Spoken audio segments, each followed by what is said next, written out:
It's so hard to find a hero anywhere.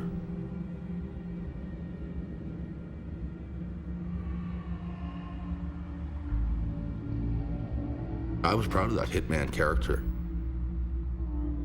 He fought for the right causes, and he spoke up, and he told the truth. He always fought so hard.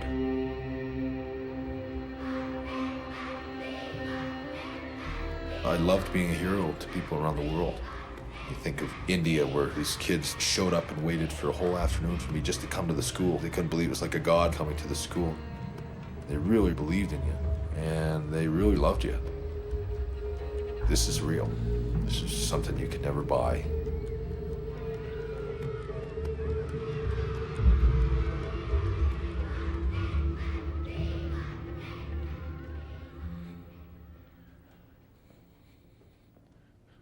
Tomorrow's the big showdown in Montreal. That's probably the biggest fight of my whole life. This great story I've been living for the last 15 years to come to an end. I talked to Vince, and he goes, "You have to lose to Sean in Montreal." I can't do that. I can't do it. I described it to Vince, I just assume blow my brains out would be the same. About the same, what you're asking me to do. And from a character standpoint, that's what I would be doing. I would be taking Bret the Hitman Hart, would blow his brains out. When people say wrestling, you know, they talk about wrestling not being real.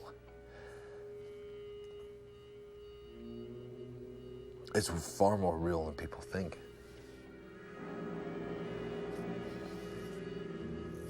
I have no sympathy for Bret whatsoever, none. I have no sympathy for someone not doing the right thing for the business that made him, not doing the right thing for the fans and the performers and the organization who helped make him what he is today. Bret made a very, very selfish decision. Bret's going to have to live with that for the rest of his life. Bret screwed Bret. I have no sympathy whatsoever for Bret.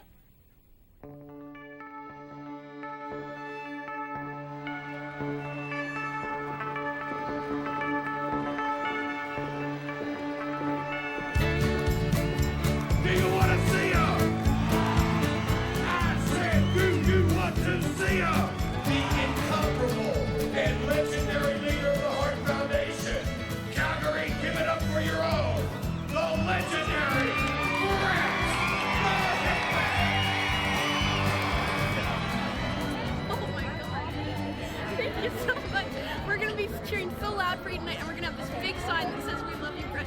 Oh, good. Thank you very much. I've been a professional wrestler for the last 20 years.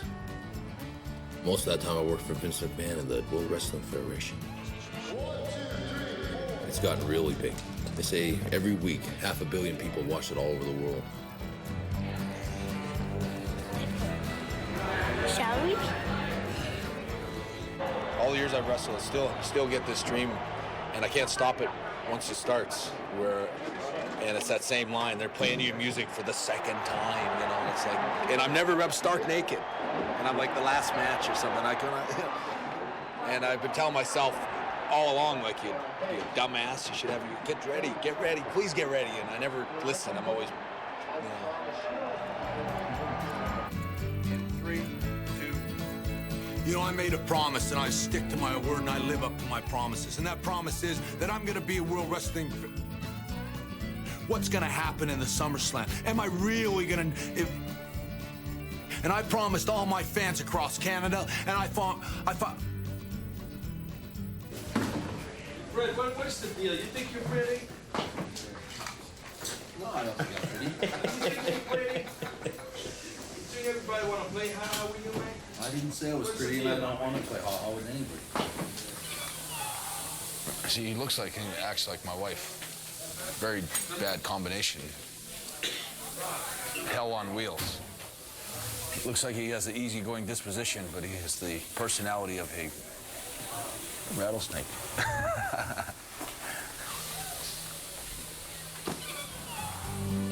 My youngest one's 7. Girl, boy. Yeah, they've all been up and down. Like, So you either had your kids when you were 12 or you really aged well. I'm 40. Just turned 40 a week ago. Did you really? Yeah. Well, you don't look it. Thanks. I will after tonight's match. These days I wrestle with the Hart Foundation. Well, there's my brother-in-law, British Bulldog, who's probably the strongest guy in wrestling. And there's my brother Owen, who's probably one of the best sort of high-flying technical wrestlers in the game today. And then there's my brother-in-law, Jim the Anvil Neidhart. He's a character. And Jim, you close it with? Close it with, Are you going to continue to fight him? You want me to stay here, Vince? we're gonna get hungry. You're going to stay here with a We're verdict? gonna get hungry and forget our You manners. got to make sure Brett... We're gonna get hungry and forget our manners. And then do the yeah, baby, or whatever. How's that? Why don't you say whatever you want to say? I don't need to tell you what to say. Where'd you think of that at? I got it in a book of quotes. We're gonna get hungry, forget our manners. Yeah. How about this one? We leave no man untested. Leave no man untested. We're gonna get hungry. We're gonna get hungry and leave no man untested. No. Never mind, Brett. Right now, I would like to bring in none other than Bret Hart and the Hart Foundation. Well, Bret, I'd say you guys have what you want tonight. We got the 5 best sharpshooters in the history of the World Wrestling Federation. Bang. You know, like to sum it up, the Hart Foundation, we're going to get hungry and we're going to forget our manners. This has got to do with the survival of the fittest. And we're gonna find out tonight if you got what it takes to be the strong one in this match. Tell 'em, Hawk. I got one thing to say. What a rush. Stone Cold, Stone. Wrestling has and always will be filled with some of the most unbelievable, bizarre, outrageous characters. Goldust pushes the gay, homophobic button and pushes it really hard. A lot of people took great offense to him. And I'm Samuel, and I'm managing these guys tonight. I flew in from Saskatchewan. And yes, we're gonna have a nice time tonight. Oh, yes, indeed we are. You go, girl. He's anything but the character that he plays. He's a Texas hick with cowboy boots and country music. It's a male soap. It makes you crazy. Some people, I think, ask wrestling are they a real sport, but it's not sport. It's sports entertainment. It's there to fulfill your needs, to give you something extra to look forward to. It's fun. There's not a whole lot of things in life that are fun anymore. You have your favorites, you cheer them. You have your people you don't like, you boo them. You know, you don't have to worry about somebody punching you in the face because you boo them, because that's their job. Vader, he's a big baby. You know, you can hurt his feelings really easily. Cut the music! It's time! It's time!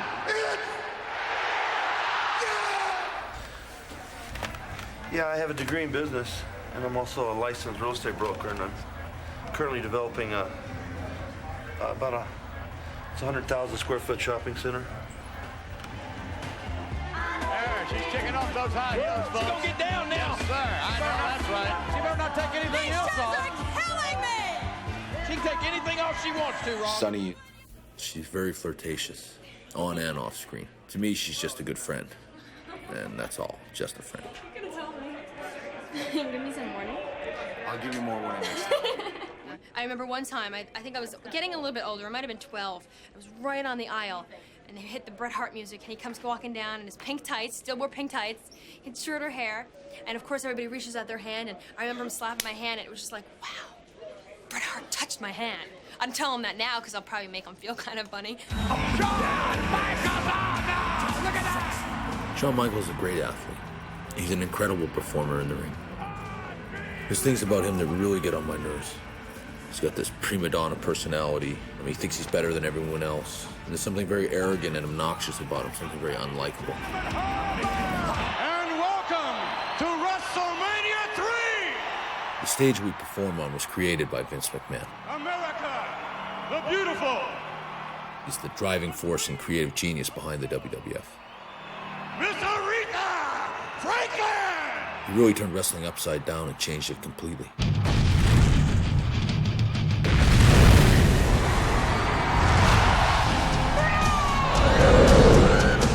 Go get him, champ. And me, I'm Bret the Hitman Hart. Now, your kids are pretty safe if they're watching me on Saturday mornings. I send out a pretty wholesome message. Wow. The Hitman stands for sticking up for yourself and to never quit. The one thing I won't do is lie to my fans.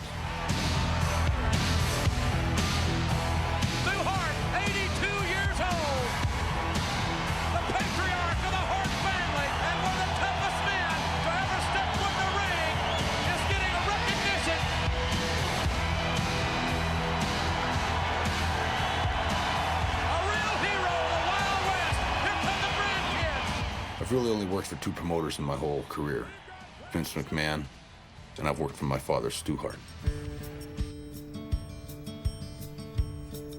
I spent most of my career trying to prove myself to Vince. But deep down, I guess I know it's always been about my dad.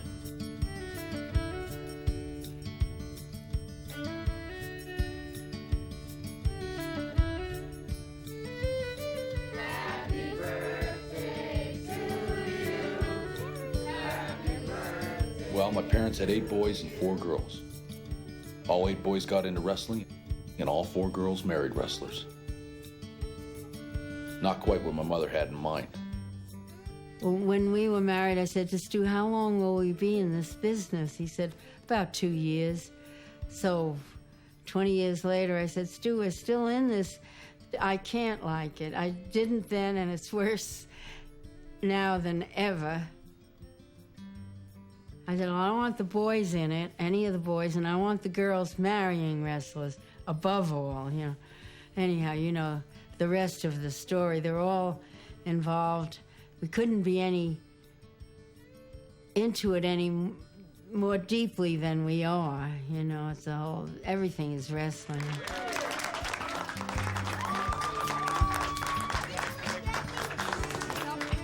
The person I've always longed to be or tried to be is you. I mean, over and over I've tried to think like you, and what would my dad do in this situation? Well, no, I wish he was true, all the good things he said about me. Oh, they are true. Oh, yeah. It wasn't easy growing up with a legend for a father. He told us stories of how hard life was and how tough and stubborn his father was. In a dispute over some land, his dad wound up in jail. Stu and his 2 sisters ended up in a foster home. It was there that he discovered wrestling. He fell in with a club of shooters. That's real submission wrestlers. They had a great time stretching Stu and pretty much grinding him up. The idea of the game was that they would give you so much punishment that you'd just give up and not come back. Oh, they'd put your head in between your knees and pull your knees up over your head, and your head would be getting blue by the time you got out of there. And they would crank you up as tight as they could make you without actually separating life from the body, you know. Every day I was stretched pretty good.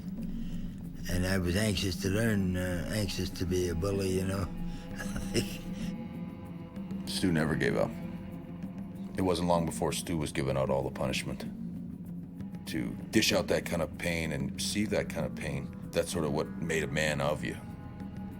Yeah, I got a lot of that in me, too. You survive by taking the pain in, getting hit, hitting back, being very physical, and letting out all your aggressions. I think you grow up with it. It helped prepare me for professional wrestling, where you have to be able to take a lot of abuse. Those early days with my dad helped me come up with a submission hold of my own, my finishing move, the sharpshooter. You win when the other guy tells the referee that he can't take the pain anymore and he gives up. It takes a lot of skill and a lot of talent to make it all look real. My personal philosophy on wrestling is that the real art of professional wrestling is to do it like full contact and everything. To do it, you should never get hurt. If you ever get hurt, it's because somebody did something wrong. And you should never hurt anybody else. Like, I can do wrestling. I've been wrestling 20 years. I've never hurt anybody. I mean, it's been full contact and very physical. But when you come back to the dressing room after, you should be able to put your boots on and go home and, you know, like you had a long day, but you know, no more than a football player or anybody else. But to purposely or intentionally hurt yourself or hurt someone else is like There's no art in that. 50 pounds! Watch my punches. My punches are very credible. You watch them and you go, he connected on all of those. I've kicked people full blast in the face. But do you ever wonder for 1 second, like, why there's no big bruise after? You know, there is an art to wrestling. But people never come up and say, you're a hell of an actor. They always come up and just go, you're a phony. You're just a phony wrestler. And it seems like I've been defending wrestling my whole life. When I was growing up, to the other kids, we were just this weird wrestling family. And they loved to taunt us. They like to call us Hart Fart, which was, oh, I hate that. Most of all, they tormented us about wrestling. They used to say that my dad was a fake, that their whole wrestling business was a fraud and a joke. And the worst thing they could say, that it was phony, that your dad's a phony. That was always the one thing that got you started. My sisters got teased terribly. They were often in tears. This went on for about a year or two. I remember Georgia was really miserable. She was crying just about every night, you know. I mean, it was horrible. Your whole life was being just ruined by this. You didn't even want to go to school. You know, every once in a while I'd say, you know, my brothers are going to come and beat you up one of these days. And But I knew that there was this big kid that had been bullying my sister quite a bit, Georgia, and he was much too big for me. But this one kid decided Brett probably wouldn't be so tough without the brothers, you know. And this kid had 2 years on Brett and was a fairly salty little bully, actually. And so after school, he decided that he was going to go at it again with Brett. And I remember I sat and I thought about it and I thought about it and I thought about it all afternoon, and I finally decided that I could beat this guy. It came down to one big showdown, kind of like at the OK Corral. I walked out through the gates. I remember there was a teacher that wished me luck. I was pretty much going to get my butt kicked. I walked into the alley for the big fight. I threw the big wild punches and stuff, and he got his hands up right away again, and I took him down, and this time I made good on it, and I hammered him into the ground and really pounded the crap out of him, and they hoisted me up on their shoulders.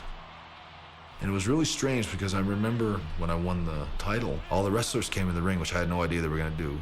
I think Vince McMahon sent them in, and they hoisted me up on their shoulders.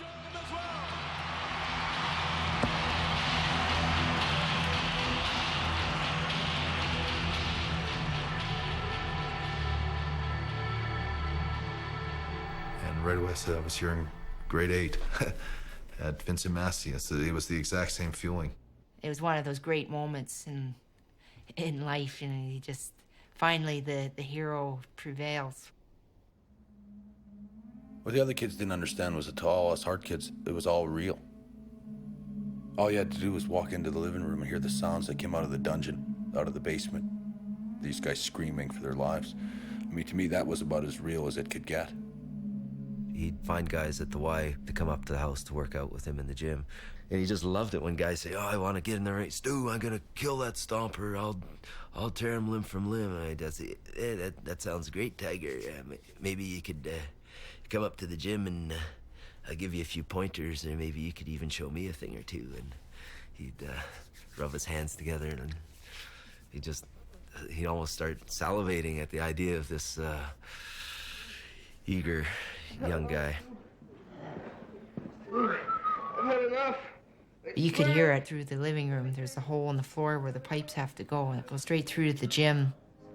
My brother Bruce sent Owen in once to tape record this one guy. He was actually really pathetic. He was crying and weeping through the whole thing. There's some country western song in the background, and this guy screaming, and my dad saying, have some discipline. Have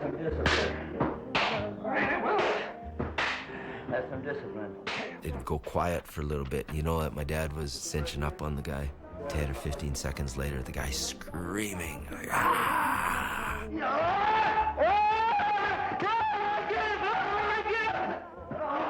That was the measure of a man. Just to see who would submit, who would give up. And it was based on pain. You didn't give up unless you couldn't take it anymore. So you're going to show where you stretch all those people? So you're going to show us the dungeon? I might try to show a move or two. I'm ready. Yeah. I'll take some moves, sir. It sounded so terrible. This guy was sounded like a sadist and almost a psychopath. You got to know my dad to know that he isn't. He's just big, gentle, loving guy. You feel that? Oh, yes, sir. I don't want to hold this fellow in this position forever because it's pretty. I don't feel my arms, sir. You see, you got a lot of push here. And then I shove with my chest here. I shove him. I can feel it. And you can you feel that, Tom? Oh, yes, sir. Red here, Oh, yeah. rosy. Yes, sir. And by taking this arm back here, like here, it's not much pressure on him. No. But you just ease his hand in the position here. But it's a matter of penetrating the body from the fast. I got the power here to... Stop it, sir. Stop. Soon he'll go to sleep. Oh, yeah.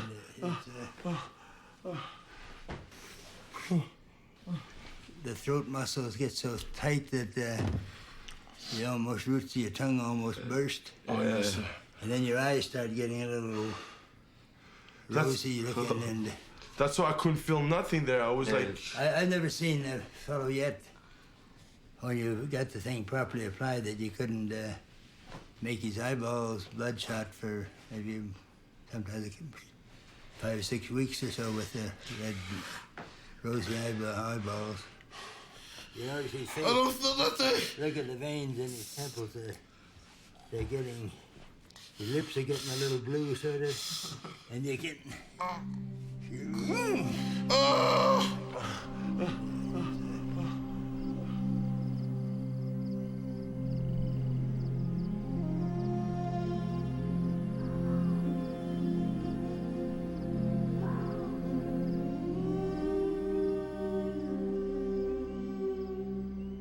I can remember my dad squeezing me so hard that the blood vessels would break behind your eyeballs, kind of thing. And you go to school the next day with blood red eyes. If you could get you to the top of the mountain, which is his word for screaming for your life, where you're actually screaming and pleading and begging for your life, which Lord knows I did on numerous occasions. And my dad was always screaming it in your ear that this was your last breath. You know, you breathed your last breath. I can remember that ringing in my ears lots of times and thinking, I probably have. Maybe this is the end. I often sort of envisioned the newspaper headlines sort of spinning around going, professional wrestler goes too far. And then he would just get up and leave. I was deathly afraid of my father. I see through my father's eyes a little more, and I know that it must have been a real tough thing to do to raise 12 kids. And I have great respect for him now, and I think of a lot of what he did. It was the way kids were raised in those days. Just how he was brought up. When I think of my dad's dungeon, I think all the sort of the real pain and the guys really screaming out. And maybe that's the difference between me and my dad. So I'd much rather have like a little toy rubber guy down here screaming.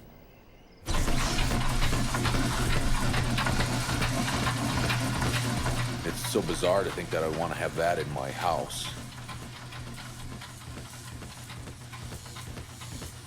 But it's pretend. For me, it was all too many times it wasn't pretend.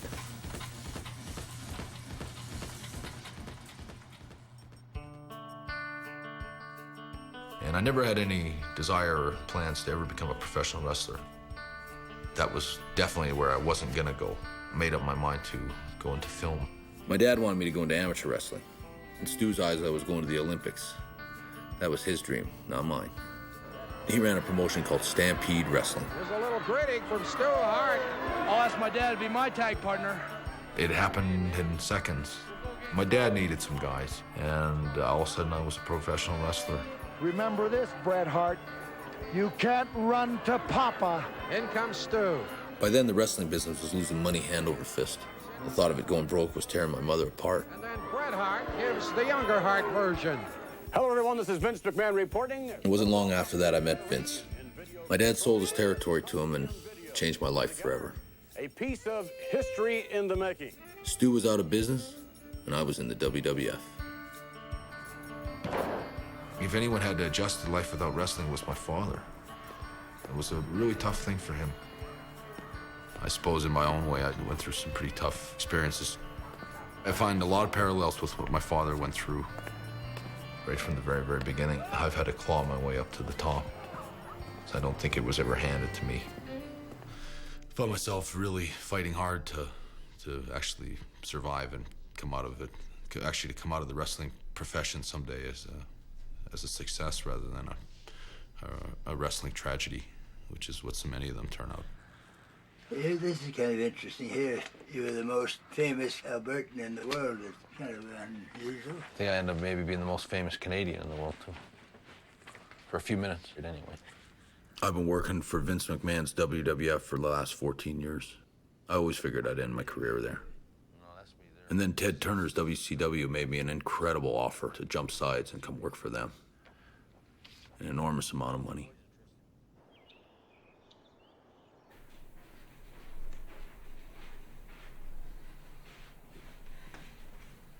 How you feeling? Tired.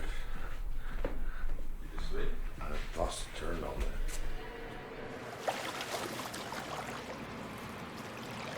Probably the biggest decision of my entire life. They've offered me $9 million over 3 years, which is, when I got into wrestling, beyond anything I ever imagined. And here comes the owner of the World Wrestling Federation, Vince McMahon. Vince McMahon came to me and he offered me for a lot less money, but he offered me a 20-year contract. And, right now it's like I have a really tough time kind of putting my loyalty and everything in front and trying to figure out what's the right thing to do, because money's not always the most important thing. And at the same time, I feel like the prettiest girl at the dance, and I got everyone kind of vying for my attention.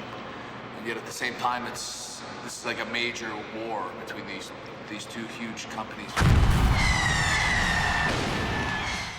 Vince McMahon used to be like the king of wrestling until Ted Turner decided to get into it.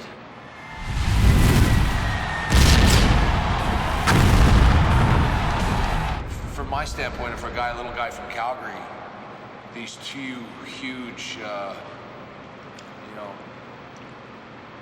giants in the world are fighting over me. My contract is up, and I'm free to go anywhere I want to, and it should be a really simple decision. Just take the money. I've always wanted to make some money and finally go home and be secure. Hitman Hart, ready to electrify this company. Vince McMahon made me. He gave me the stage to work on and the opportunity to show everybody that I was the best of them. Unbelievable. Congratulations. Congratulations.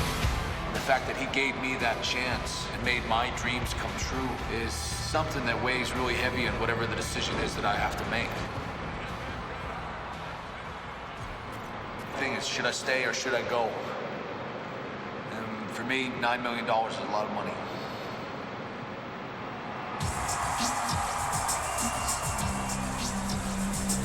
When you get offered a great offer and you have to decide which one you're going to take, nobody has any idea how much soul searching I've done over this. But when it comes right down to it, everything I've ever done and everything I ever plan on ever doing, I owe it all to my WWF fans. I'll be with the WWF forever.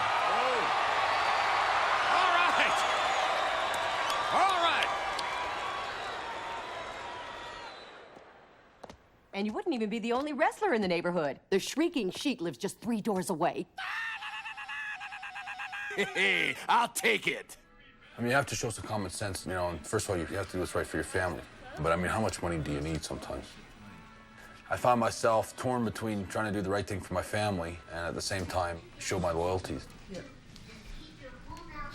You can save money with a CanRail pass. Japan. Europe. What is Canada? That's right. Mark. Tell me the great thing, though. Yes, Father.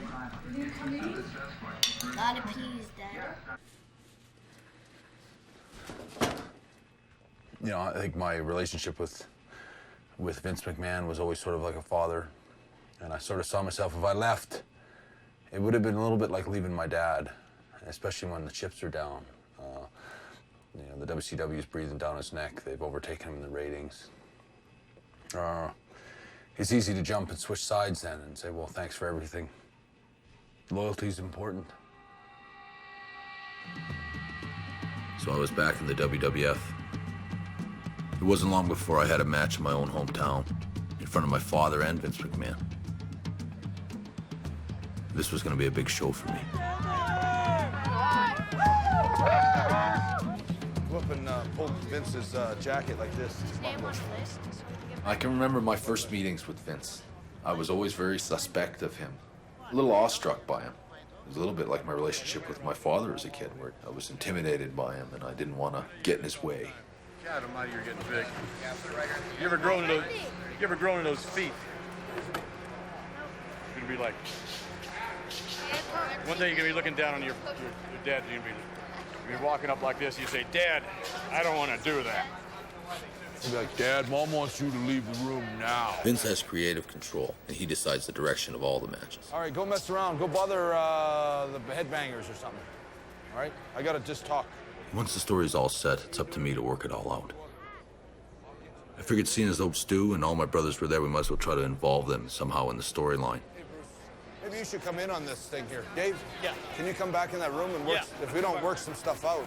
Yeah, I know, I'm just telling him. Once I've worked out a general plan with Vince, I usually search out Pat Patterson and figure out how the match will go. And Smith can be like trying to get on, and finally, when it's over with, he can jump in the ring, everybody else can jump in the ring. Yeah.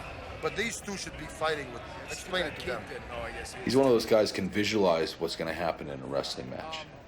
I see it all happen before it ever happens in my head, maybe like the way a movie director does. You need to hit him, I guess, from behind with a big drink. Yeah. When you hit him with the drink, he's going to turn around. Side of the rail there, eh?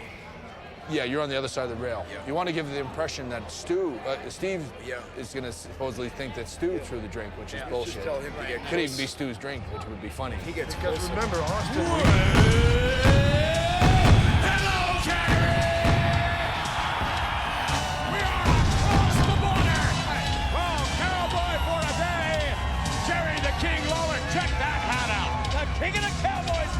Brett said, come on, tag out. Get stuff, get mad, you know. I was ready to do his spot there. So we get ready to go home. This guy get mad. Somebody's got to tell someone.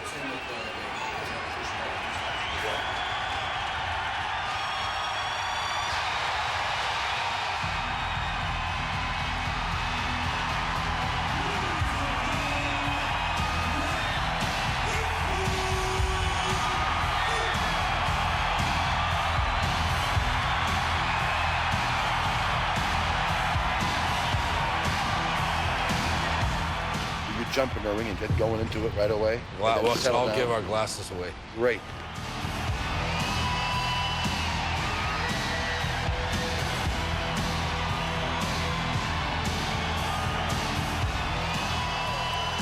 And then you jump in the fucking Roll in the ring and and then just go. Me and Steve. Just go, bing, boom. Everyone else powders out. You know, smoke clears and it's you and Steve.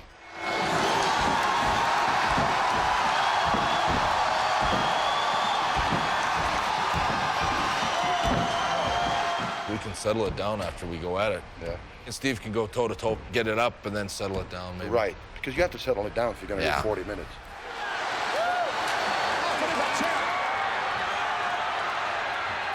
And if you both end up outside the ring, where your brothers are, and let's say he knocks you on your ass on the floor, and one of your brother trying to reach him, he turns around, nails one of your brother, kicks that motherfucker on the leg. Ah! He just came back with a wooden leg. Go home from there? Does that work for you? Yeah, maybe. Steve is going to think that Stu threw the drink, which is bullshit. I'd like to see him even push Stu. Just push him. You don't have to do anything or hurt him, and Stu get off on it. Stand there and just sit, boom, falls back on his chair, nail your brother, and the other one just fuck you, jumps over the barricade, kicks, oh, fuck. You're getting up, throw his ass in the fucking ring, and having your brother fucking help you when everybody else is fighting in the ring, motherfucking no good bastard. That's the story.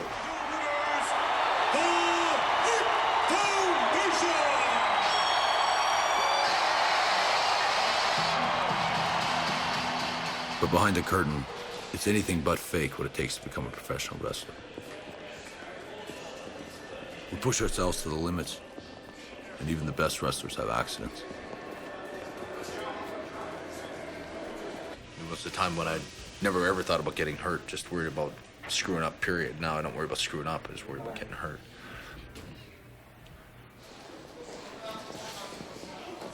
Did you ever hear the story, boy, when I broke my sternum? You know what a sternum is? That's this bone right here. Right there. I don't even know if you got one. Right there on me.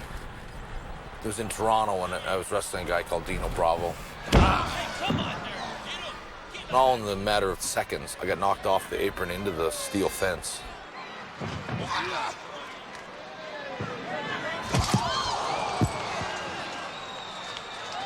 I had just hit the fence across my entire chest and sternum.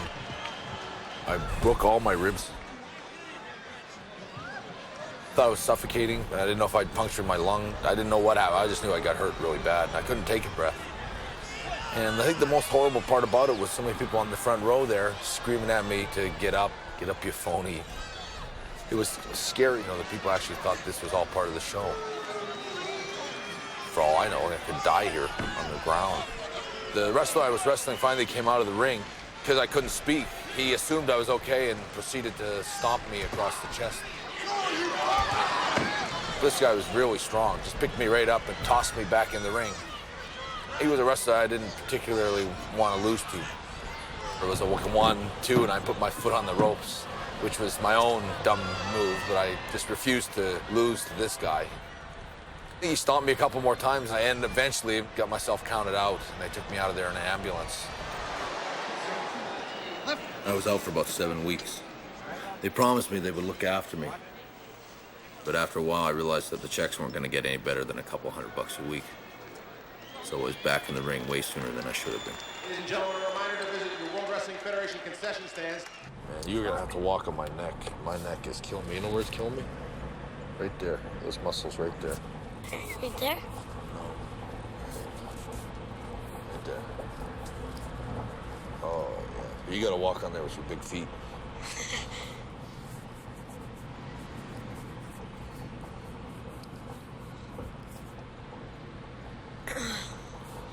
How was the little massage I gave you yesterday? When I was faced with this decision to either stay with the WWF or get lured into the WCW, I had this loyalty to Vince McMahon, but I think there's also something more important than that.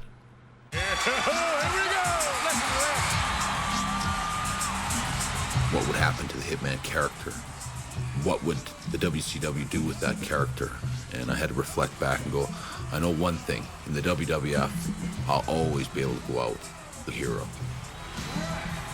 So like it's been for most of the last decade, I was the #1 good guy in wrestling again.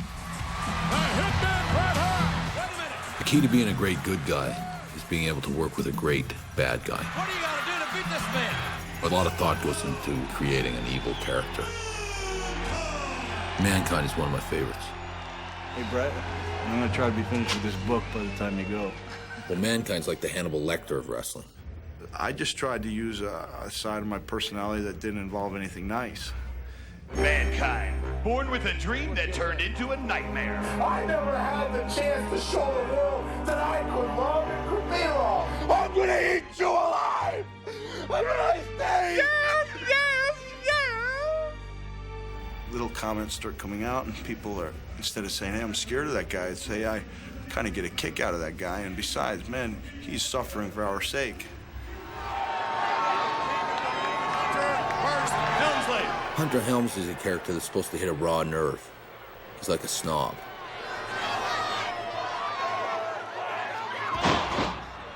He's a character that fans will never love. They're always going to hate him. Their boos become cheers, you know. When I've got my guy down that they want to see beat my ass, and I've got him beat up, and I stand over him and look out at the people and do that little bow, and they just boo me out of the building, that's the reaction I want. And when I do that, I go, yeah, because I got him. Don't ask me why they love him, but they sure do. He's as ornery as a rattlesnake. Something strange has been happening. The guys the American fans are supposed to hate are becoming the heroes. Take Stone Cold Steve Austin, the most evil guy in the Federation. If you put the letter S in front of Hitman, you've had my exact opinion of Bret Hart.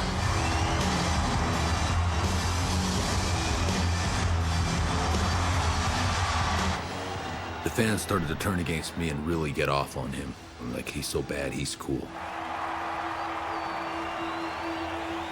In the end, the fans decide everything. If they cheer you, you're a good guy. If they boo you, you're a heel. McMahon recognized the way the crowd's reacting to Austin, and it's positioning him to be a fan favorite. I don't think there are any good guys anymore. People seem to be sick of good guys. McMahon talked to me about changing my character. He wants me to turn heel, become a bad guy. At first, I was lukewarm to the idea. I've always taken so much pride in being the hero. Finally, he sold me on the idea. I guess there's only so many times you can rescue the girl on the railroad tracks without people getting bored with it. Why'd you give me this, like, sissy shirt? Hey, what do you mean? Give me one of my shirts. This is one of Julie's shirts. It's a little too effeminate. So the plans for me and Austin basically changed places all in one match. Like a classic good guy, Steve will never give up.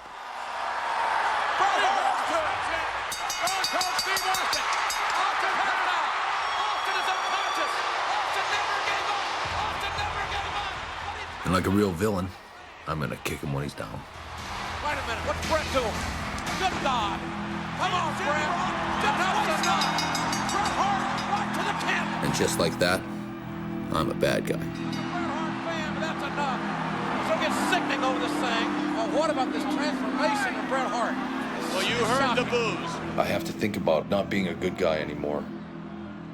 You end up kind of finding the vein of reality in it. And I found that. My feelings towards the fans and saying, you don't have any heroes anymore. You don't believe in good and bad and right and wrong. If you cheer a guy like Steve Austin, then I can't accept you anymore.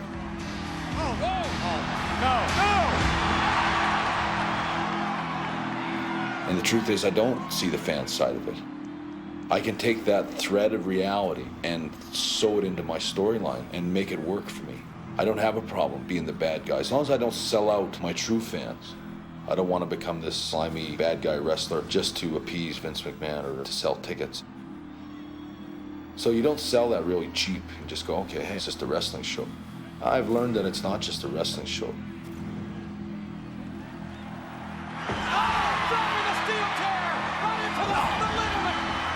To the knee joint.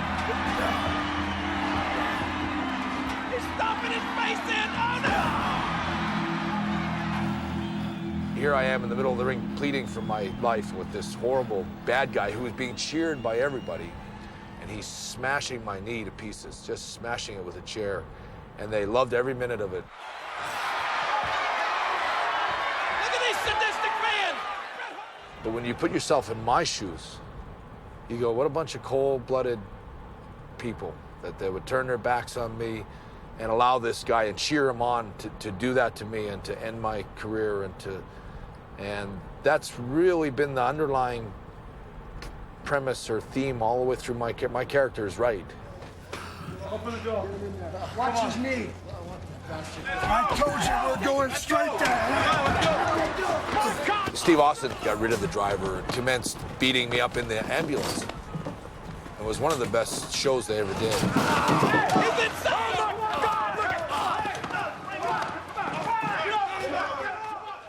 The night after, I gave this huge monologue explaining all my grievances with the wrestling fans who had kind of turned their backs on me. Nobody glorifies criminal conduct like the Americans do. In all the countries that I go to around the world, they still respect what's right and what's wrong. You American wrestling fans coast to coast, you don't respect me. Well, the fact is, I don't respect you. So from here on in, the American wrestling fans, coast to coast, can kiss my ass. Listen to this chorus of boos directed at Bret Hart. It's a road that nobody's ever went down, trying to be a good guy everywhere else and a bad guy here. And I think the logic for me is to try to make the American wrestling fans get to be the bad guys.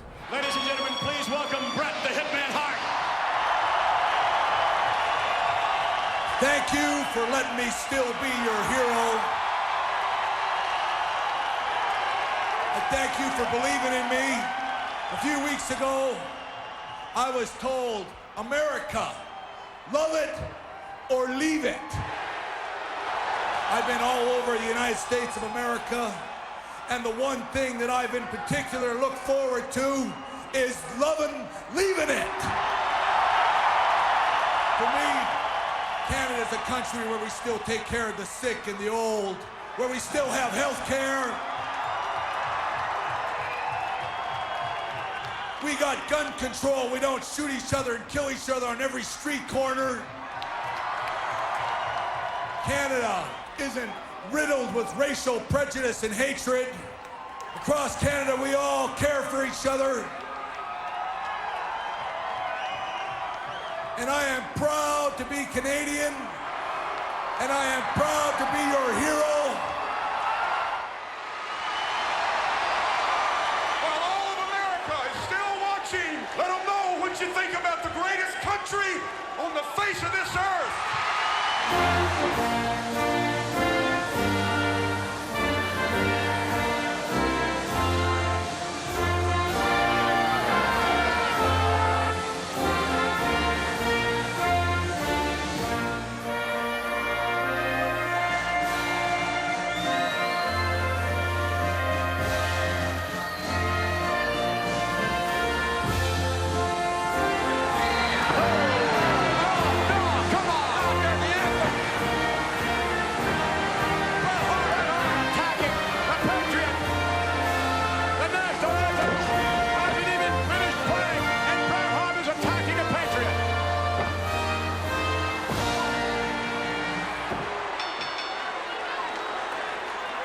Last week, I said the United States of America was one big, giant toilet bowl. If you were gonna give the United States of America an enema, you'd stick the hose right here in Pittsburgh, Pennsylvania. That wasn't my idea to say that.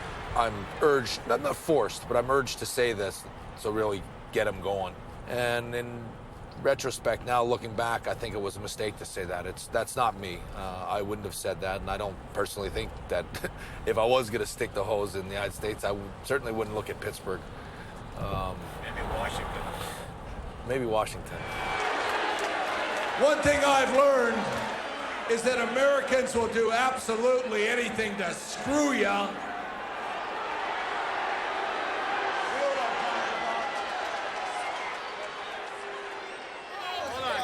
Rest in peace, Brett! Rest in peace! Why does Canada suck? Because they said we suck. They started this war. USA's gonna finish it! Undertaker's USA! USA! USA! You're an American. Yes. Carrying Canadian flags. That's right. Why? Because the American fans are way over. They're just too patriotic. I wear this shirt. I took this flag out there. I got called an idiot, a moron. They don't even know me. You know, I don't know them. I haven't come out here and said the United States sucks or anything like that.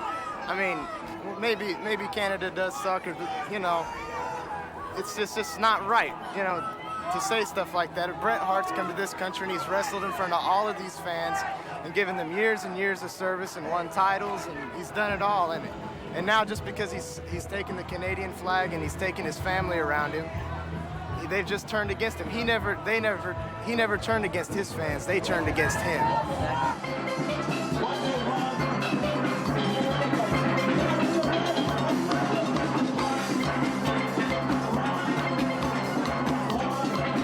Canada is a bunch of crybabies. They can't stand on their own 2 feet. United States, they fought. They got all the rights to do what they want. They're the best people in the world.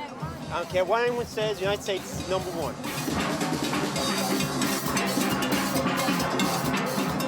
Well, don't we as Americans say that we love our children? How do we love them if we got a fool like Stone Cold Steve Austin and Shawn Michaels, one running around in Playgirl with a belly button ring in it, and don't even realize one thing: more men look at that magazine than women.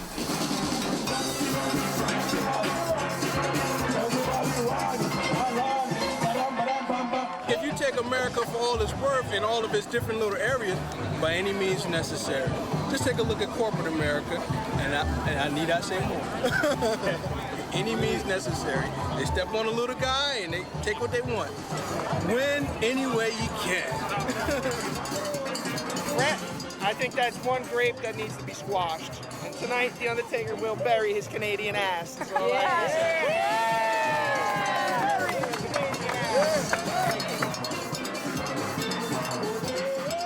About 9 months ago, all these people would have been cheering him. I don't think they would have been saying stuff like this. This is really disgusting. I like Bret Hart because he has family values. He's loyal. He really genuinely likes his fans. Even though he may hate the morals of America, there are some people who believe in exactly what he believes in, you know?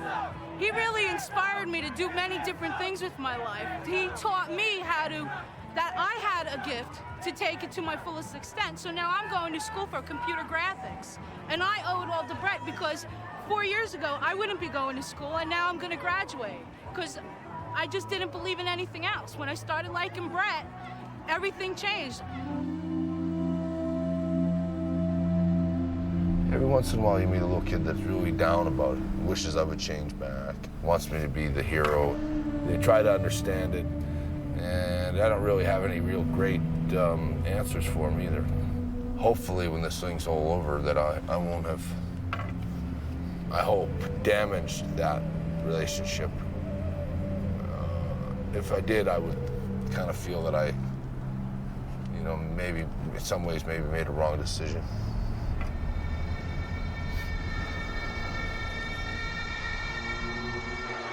The Undertaker and Bret the Hitman Hart for the World Wrestling Federation Championship, and I will be the special referee.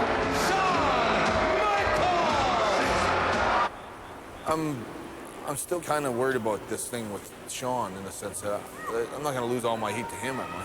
I mean, they're going to... I don't think so. Do you have any idea what kind of finish you guys are going to do? All I know is that Shawn's going to cost Taker the match. Is Shawn going to be a heel then? That's what I understand. Yeah. So it's almost like he's going to scoop my heat. What's going to happen in the next matchup? Shawn Michaels cares about his own career and obviously also cares in a negative way as it relates to the Hitman Bret Hart. What sort of emotion is Shawn Michaels feeling as a guest referee? Are you kidding me? Shawn Michaels' ego is so big that it's got its own zip code, McMahon. All he cares about is what his hair looks like out here tonight. And you know what? Speaking of The Undertaker, Shawn Michaels, I mean, he's so full of himself. When he goes to a funeral, he's upset because he's not the corpse. He wants to be the center of attention, and tonight, some kind of way, he will manage to be the center of attention in this match.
times.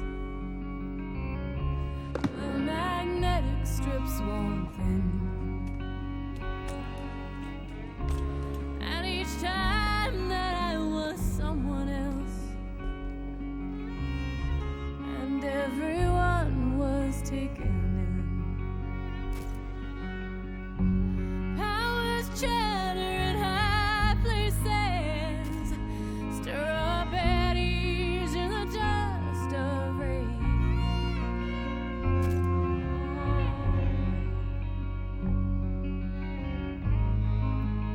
Set me to pace in the cage.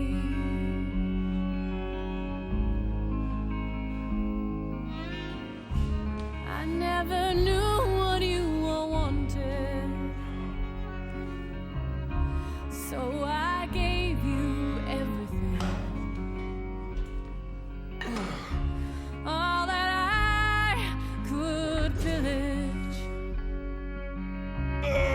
all the spells that I could sing. It's as if a thing were written in the constitution of the age. Sooner or later, you wind up pacing the cage.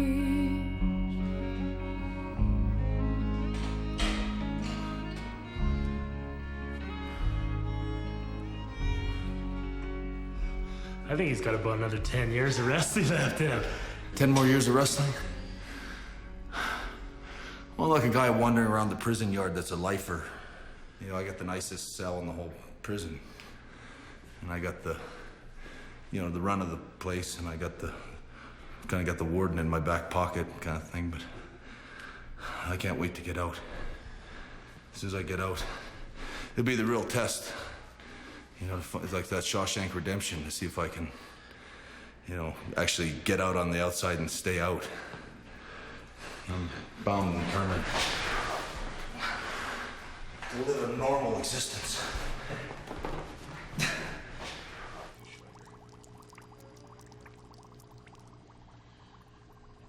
Blade, you got that thing ready? Because I can come up and look at it now. I've been gone a lot, which has been unfair to my wife. Julie's been left with most of the dirty work. I can't say I've been the greatest husband over the last 14 years. Punch him, Dad. You're throwing me around pretty good there, boy. Push those buttons, Dad. I asked you, you told me not to push those ones. I said push those buttons. Those are move buttons. Maybe the Hitman can win one this time.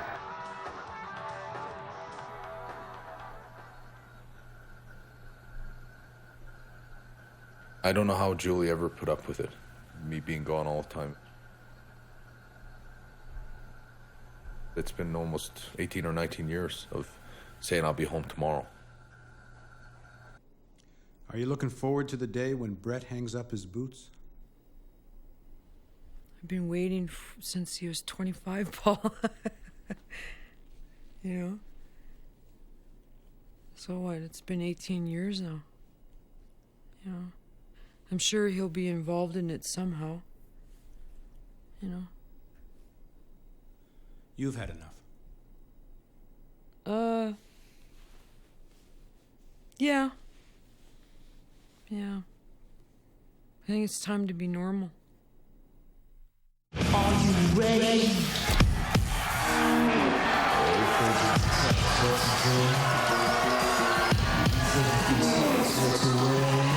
To the masses. Break it down.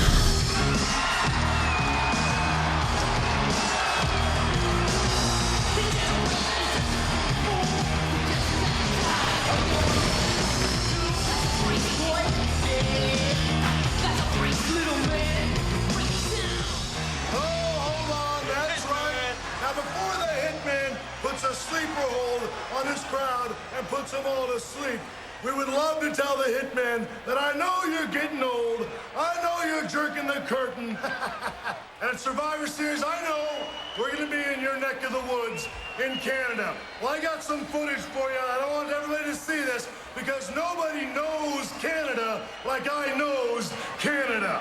Hit the footage, Daddy-O. There, look at there. Look at that way up there. That tickle your brain? Oh, yeah. You know something, Hitman? I'm younger than you. Everybody's younger than him. Everybody. I'm better than you. Everybody's better than him. And I'm certainly bigger than you in more ways than one. Good God, you're gonna put an eye out with that thing. I can't imagine what their thinking is. I can't imagine Vince McMahon sitting around a table going, well, why don't we try this tonight? Sean will pull his pants down and show the crack of his ass to everybody, and then he's jumping around. I wish I could be in the room and go, you guys nuts? It's become smut TV.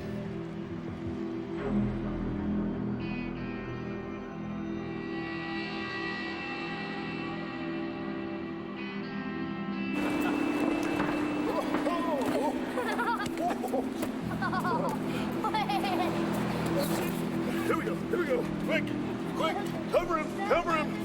As far as Shawn Michaels goes, your days are numbered, because our paths are gonna cross without a doubt.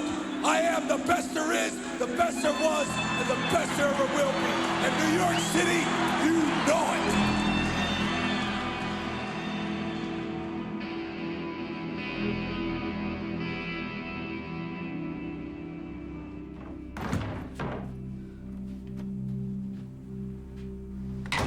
Julie?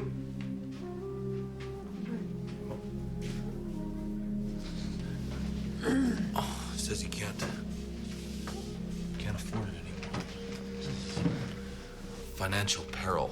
This is his exact words. And he said, I'd be doing him a favor. I'd be doing him a favor if I go back to WCW and see if I can get my old deal. The company's in financial peril. I don't believe that. Less than a year ago, came to our house to ask you to stay with him. He signed 20 years with you. I think I was sorry when I signed the deal.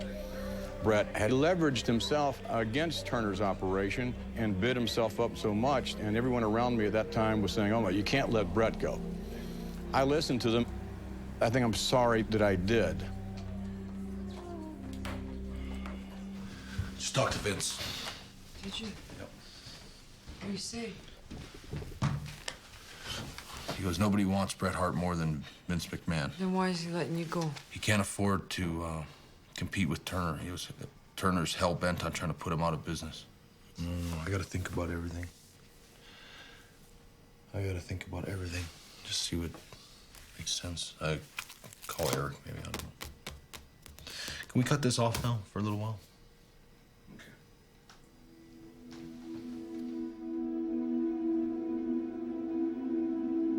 The WCW called me. I thought the deal had fallen through. And they said, what is it going to take to bring you here? That's pretty much it. And I hung up, and I've got that pit in my stomach. I have every reason to leave now. I've got a deal. Still giving Vince McMahon the benefit of the doubt, the history and the legacy and my past. I thought about it all night, and I called him up in the morning, and I said, talk me into staying. That's exactly what I said. Talk me into staying. I don't want to talk money. I'll stay for the deal that we have. I just want you to make some kind of a commitment to me. Finally, he laid it out to me like, what do you want to do? You make the call. I don't have any ideas. What would you do with Bret Hart? And then I realized what kind of a horrible predicament that I'm in. I came from being the #1 good guy in the whole world. And I gave that job up to become the #1 bad guy. And now you've given my bad guy job to Shawn Michaels. How can I become a good guy again? I've bashed the American people. That's where I perform 95% of the time. I'm stuck in limbo. I'm in purgatory. I can't be a great good guy and I can't be a great bad guy anymore. I'm stuck with nothing. You've actually sabotaged my career.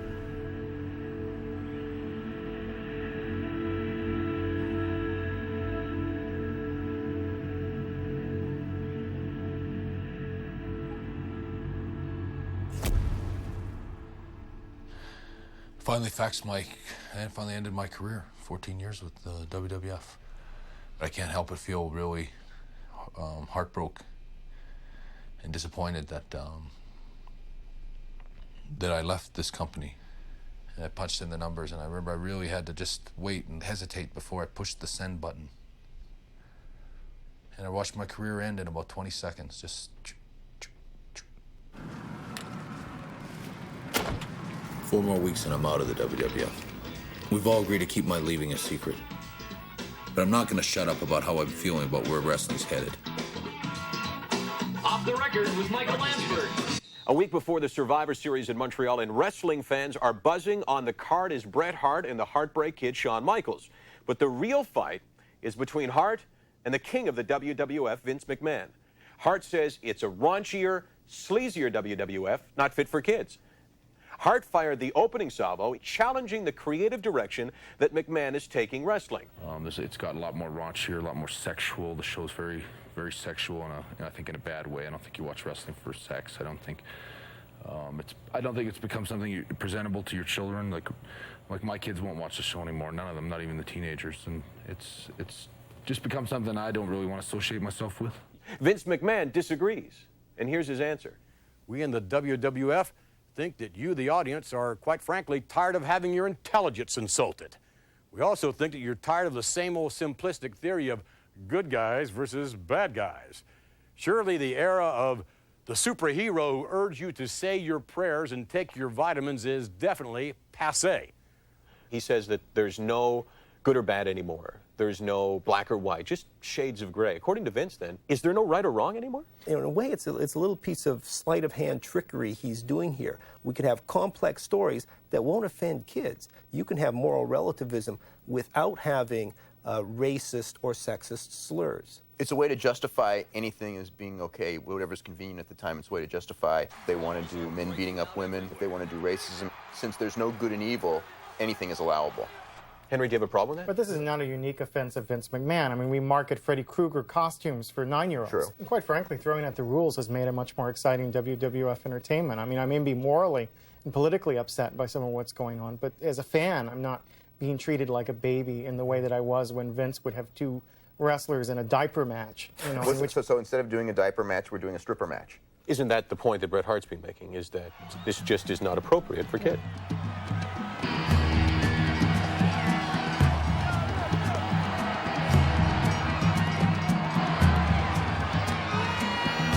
I went public with my feelings about the WWF's creative direction. But Vince leaked it out that I was leaving the WWF for the money, that I sold out.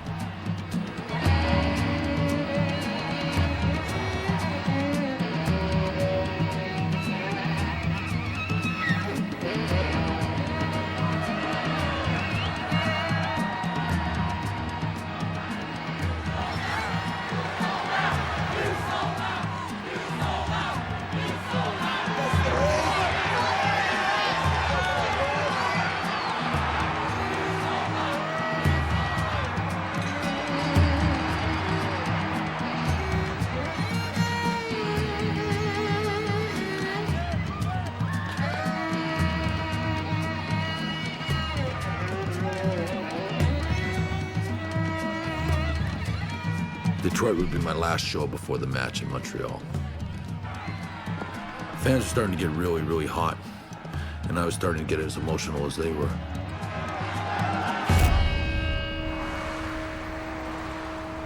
Things got really messed up. This thing is really messed up.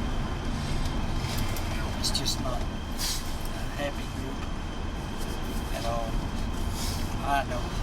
Where I am right now with Sean, I told Vince, it's got to the point, you know, like he said Stu's dead and all this stuff on his interview. He said Stu's dead? Stu's dead. When did he say that? 2 weeks ago. I said it in, that's sad. Yeah, it's Vince's fault. Because Vince said to me, he goes, I want you to really shoot with him on this interview. And they sat, me, Vince, and Sean sat there. We went over all these things that they wanted me to say, you know. Tap into him sort of being gay and hit into this and get on him about that. And I'm like going, do you want me to say these things? And Sean's like, yeah, hit me with this and hit me with that. And then I'm going after it. It's like, I feel really uncomfortable I'm doing the same thing to you that I'm asking you not to do to me. You know, this is getting You need to get a hold of Fabio right away. Really, the whole thing's getting stupid. It's built to the level where the babyface, the hero, has to prevail.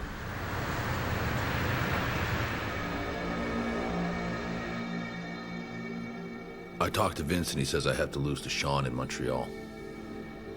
He told me I can't have me showing up on the WCW TV show wearing his belt. I said I would never do that. I said, fine, if you want me to drop the belt, I'll drop the belt, but not in Canada. He insisted. Says I have to lose in Montreal. I said, you told me I could leave any way I wanted, and now you're throwing this at me? This is really strange. I've never said no to Vince McMahon. Ever.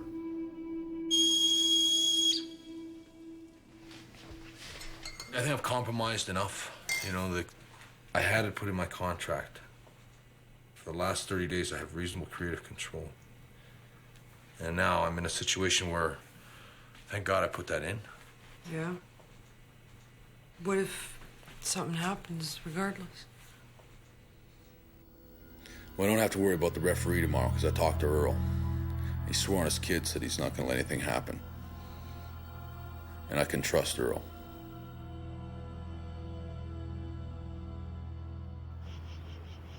I told him, Vince, that it would be a blow now to me, beat me in Canada with the momentum that I have as a Canadian hero. And it'd be a blow to most of the people across the country, which ultimately will affect my going into the WCW now. The thing that bothered me was why Vince would be so anxious to get rid of me? Have you leave his company, because you'd always done an excellent job for him. I've missed 2 shows in 14 years. I think it's a modest request, especially in light of the fact that he told me that I can leave any way I want to. For my last 30 days of my contract, I got reasonable creative control. Like, we can't do anything either way that isn't mutually acceptable to either party. Now I can drop the belt to him on national television in front of the whole world. You can tape it and film it and play it over and over and over if that's what you want. But let me get through this weekend.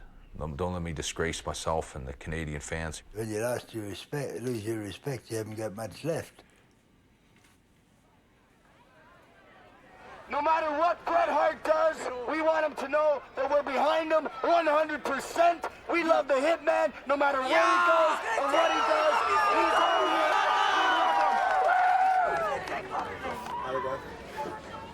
Thanks for coming out and seeing me. Okay. I love you, Bret. I love you, We baby. love you, You're Bret. the You're best. the best. We love the whole Heart Foundation. They rock. You're the best. Like, he sees Sean and it makes him sick because his children are watching. He doesn't want his children exposed. Bret speaks the truth. He will always be my hero. He's always my hero. Always our hero. I love him with all my heart. Tomorrow's the big showdown in Montreal.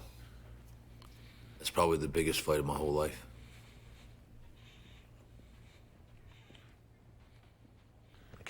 I can't do it. I described it to Vince, I just assume blow my brains out would be the same. From a character standpoint, that's what I would be doing. Bret the Hitman Hart would blow his brains out. Really what they would prefer to do to me tomorrow is a way I would liken it is to actually rape me in the middle of the ring.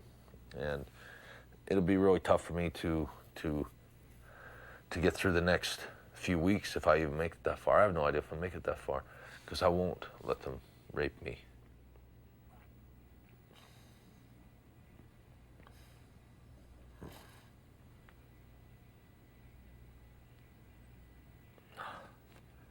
Anyway, it was hard. The whole thing's been hard.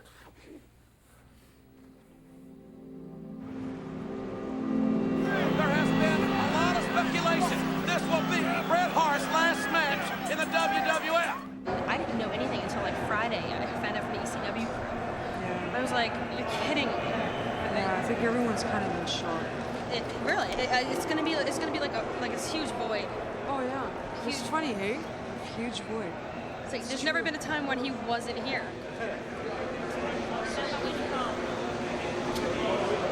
Breaks my heart. I was like, whoa.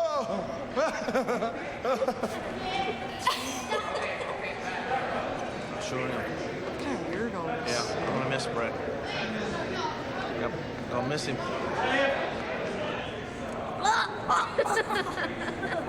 That's gotta hurt. It's all right, no problem. I'm gonna stay in touch. I'm gonna call you guys. Make sure we say hang out. Is he doing all right? Okay. Yeah, he's okay. All right. Okay. So we're gonna hang out.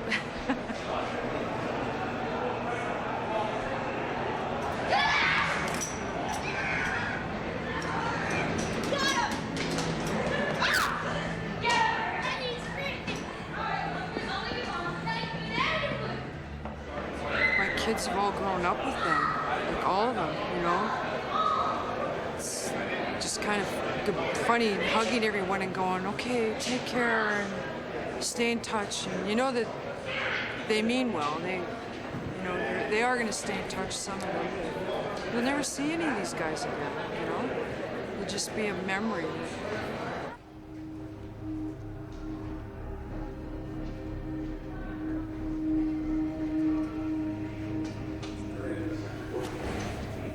But a lot of guys here that are friends.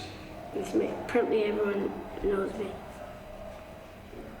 So sort of what's it feel like? Sort of like losing friends? Or? Yeah, kind of.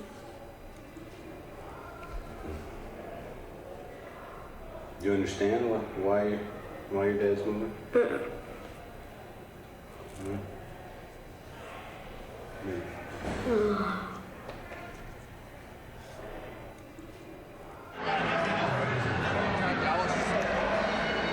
Dallas, side events. Said a little earlier. And that's stretch.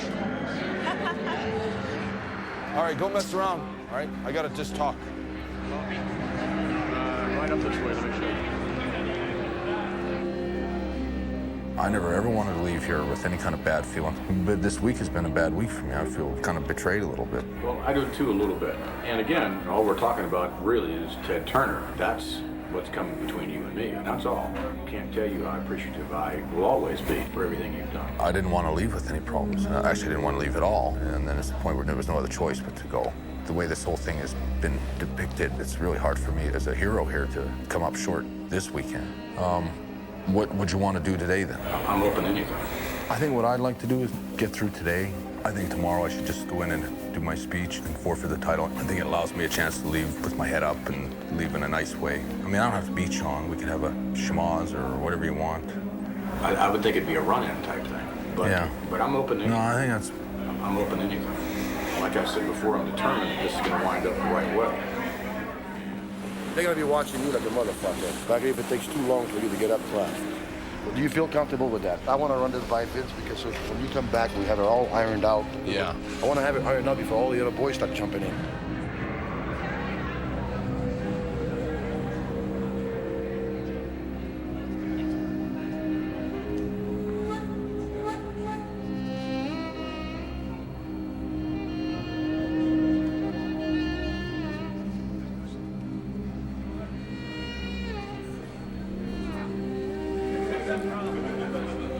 It's okay. Just talk to Vince. It's going to be a disqualification. I don't believe it. So Vince finally agreed that I didn't have to lose the belt. That I could leave with my head up. Two of the most dominant and two of the most premier, perennial great athletes in the history of the WWF. But folks, this is very, very personal. This match is going to be stiff. Make it a 3-shot. Vince, I'm going to put you on the hot seat now. Who's going to win? I don't know.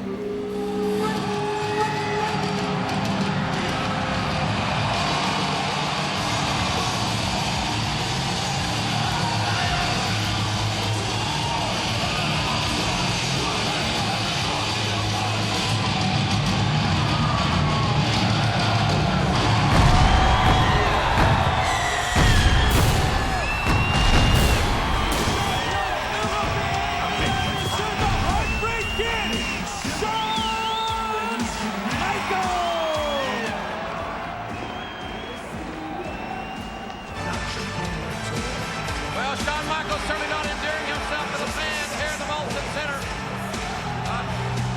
Somewhat disrespecting the make-believe, obviously. We apologize.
with the referee. Right. Now the referee's supposed to stay down, and then Sean goes for the sharpshooter. I see. I reverse it, put it on him. Okay. Then the other guys eventually come down. The whole thing ends up in a big schmoz.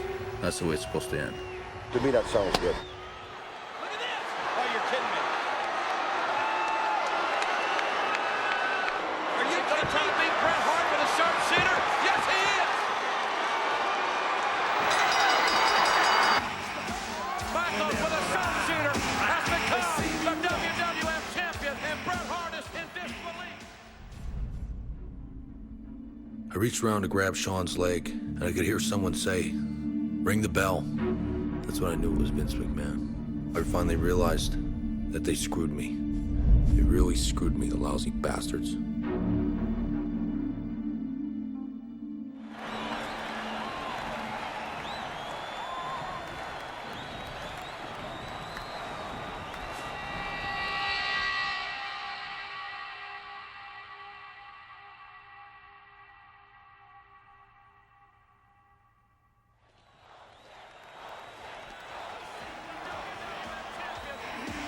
And Bret Hart is standing in disbelief. Oh, you talk about controversy.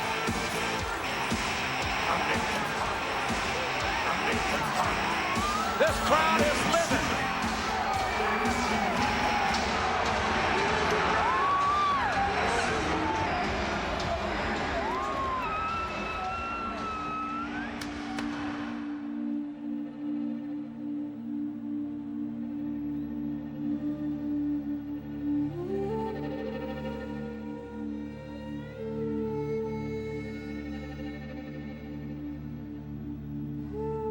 What would you want to do today, then? Trying to rack my brain, thinking about. I mean, I don't have to beat Sean. We could have a schmoz or whatever you want.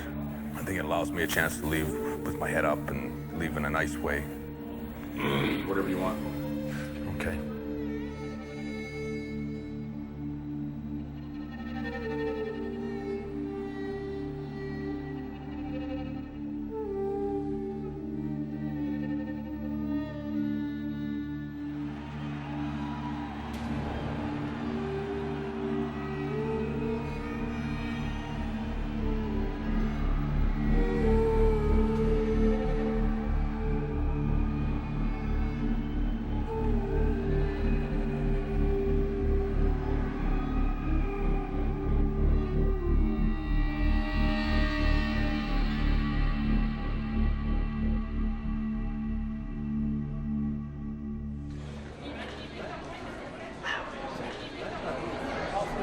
That piece of shit's locked himself in his office.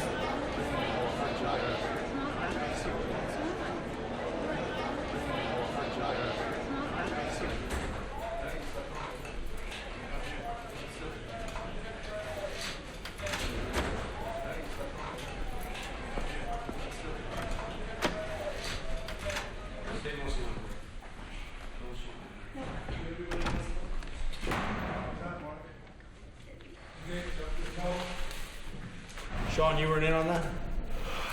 Fucking idea. I didn't know. Please, God is my fucking witness. My hands are clean of this one, I swear to God. He's yelling at me out there. I gave him the belt when I came back here. I will not have any part of it.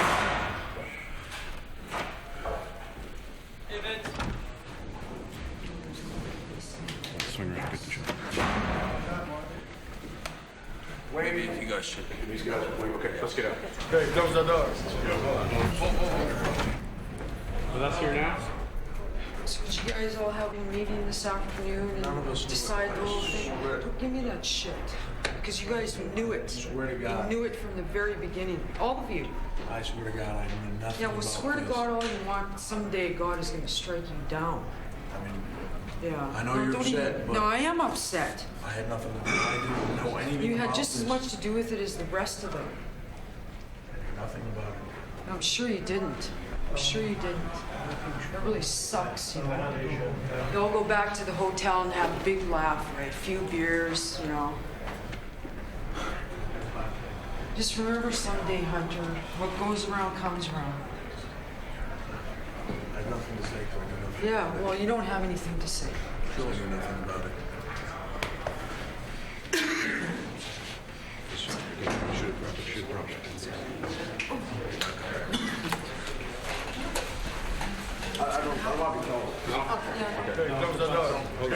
Grab one. What happened? Somehow Vince ran into my hand, but I drilled him. Really, about as hard as I could. Knocked him right out. You knocked out Vince McMahon with a punch? And I told him to get out. Don't look at the camera, try and just look from...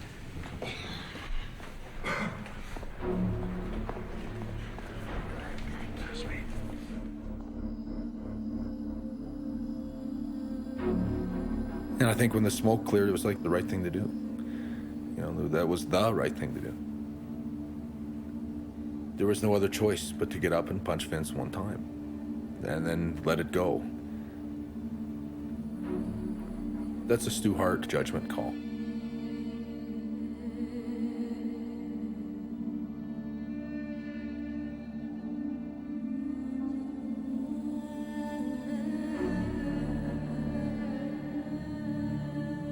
If you had the opportunity to speak with Brett, because you know he's watching, what would you say to him now? It's too bad that a 14-year relationship was destroyed because one member of that relationship forgot that we're in the sports entertainment business. Forgot where he came from. Bret Hart screwed Bret Hart, and he can look in the mirror and know that. Vince McMahon has always had this mentality about treating wrestlers like circus animals. All these wrestlers that have broke their backs making this living for years end up with nothing when it's over. And then they sort of take you out back and they put a slug in the back of your head and dump you out in the... That's the life of a professional wrestler. And in my case, the demands that I made and the things that I won over from a contract standpoint were all demands that put the power back into the wrestler's hands somewhat. Maybe that's what they want to do. Maybe I was becoming too powerful, and now it's time for Vince McMahon, the promoter, to tear this guy down. Maybe it's just something that he just wanted to prove to himself that he could still do it. I'll never know, but I know that he was wrong.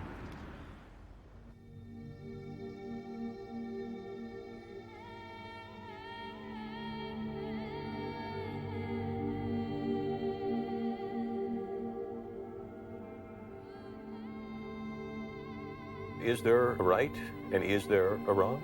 There's Bret Hart's argument, which may seem a bit naive, but to go back to something like Hamlet, Hamlet finds himself in a world in which he can find no moral values, but he still has personal integrity. He keeps his word. He does what he promises he will do, and that makes him a good man, even if he's in a bad world. Ladies and gentlemen, the Hitman Hart! What in the hell? How did Shawn Michaels pull this off? I mean, we always knew Bret was short on charisma, short on talent, but this is ridiculous. It looks just like We didn't know he was short of stature, too. What's the matter, Ross? You think this is sinking the new lows?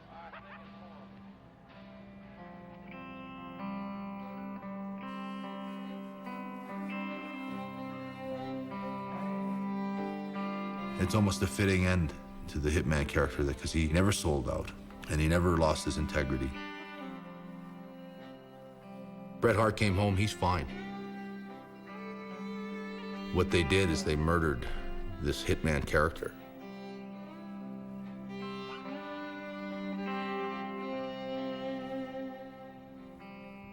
Sometimes the best map will not guide you. You can't see what's round the bend.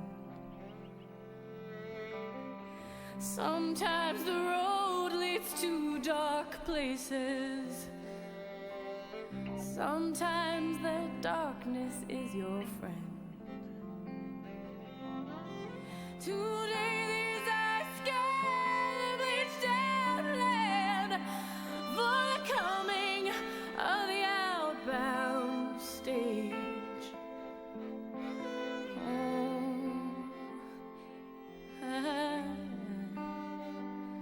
pacing the cage,